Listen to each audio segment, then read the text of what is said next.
அனைவருக்கும் வணக்கம். இன்னைக்கான ப்ரீ மார்க்கெட் அனலைஸில் இன்ட்ராடே ட்ரேடில் எந்த ஸ்ட்ரைக் எப்படி இருந்தால் என்ன நடப்பதற்கான வாய்ப்புகள் இருக்குது அப்படிங்கிறத பார்க்கலாம். இது முழுக்க மேத்தமெட்டிக்கல் அடிப்படையில் எடுக்கக்கூடிய வேல்யூஸுங்க.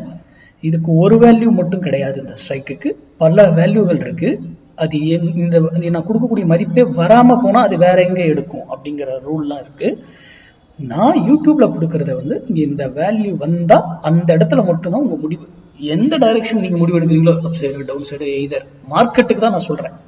நான் இதை பை பண்ணுங்க செல் பண்ணுங்கன்னு என்னைக்குமே நான் சொல்லவும் மாட்டேன், செய்யவும் கூடாது. அப்போ மார்க்கெட்டுடைய டைரக்ஷன் அப் சைடா டவுன் சைடா ஆகுமா அப்படிங்கிறத இதை வைத்து நீங்க முடிவு பண்ணலாம். அப்போ அந்த இடத்துல வரும்பொழுது உங்களுடைய முடிவு நீங்க எடுத்தீங்கன்னா உங்களுடைய லாஸ் மிக மிக குறைவா இருக்கும். ஓகேங்களா? சரி, அதுக்கப்புறம் இன்னைக்கு மண்டே. நம்மளுடைய ரூல் என்ன? மண்டே ட்ரேடை லாஸ் பண்ணக்கூடாது, மிஸ் பண்ணக்கூடாது. மண்டே ட்ரேடை மிஸ் பண்ணக்கூடாது. ஃப்ரைடே ட்ரேடை லாஸ் பண்ணக்கூடாது. நம்மளுடைய ஸ்லோகனே அதுதான். கரெக்டுங்களா? மண்டே ட்ரேடை மிஸ் பண்ணக்கூடாது, ஃப்ரைடே ட்ரேடை லாஸ் பண்ணக்கூடாது. இது ஒரு சைக்காலஜி. ஓகேங்களா? அது நம்மளுடைய ஸ்லோகன்.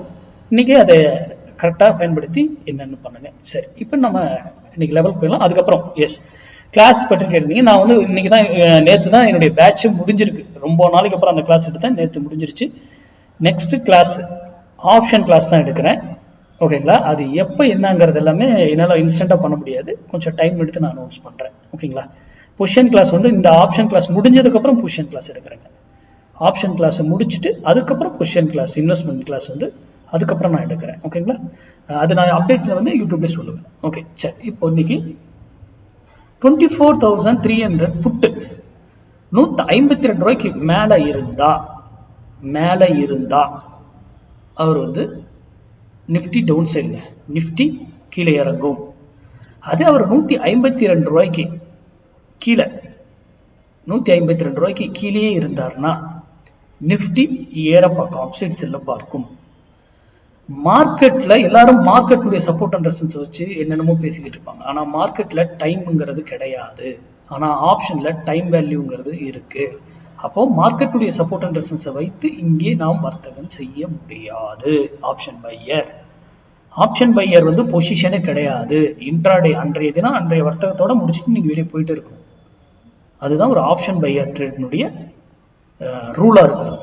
மற்றபடி இதை ப்ராக்டிஸ் பண்ணி நீங்க ஒருத்தர்கிட்ட கிளாஸுக்கு போய் தான் கத்துக்கணும்னு அவசியம் எல்லாம் கிடையாதுங்க. நீங்களே என்ன டைம் கொடுக்கணும், வருஷ கணக்கு ஆகும். நீங்க அது கூட ப்ராக்டிஸ் பண்ணீங்கன்னா அது உங்களை வெற்றி பெற வைக்கும். நீங்களே நிறைய கண்டுபிடிக்கலாங்க. இதெல்லாம் பெரிய விஷயம் எல்லாம் கிடையாது. மார்க்கெட்டை எப்பவுமே நான் சொல்லுவேன், சிம்பிளா பாருங்க. ஏதாவது இதுல சந்தேகம் இது இருக்குனாலும் எனக்கு வாட்ஸ்அப்ல மெசேஜ் பண்ணுங்க. நன்றி, வணக்கம், வாழ்க வளமுடன்.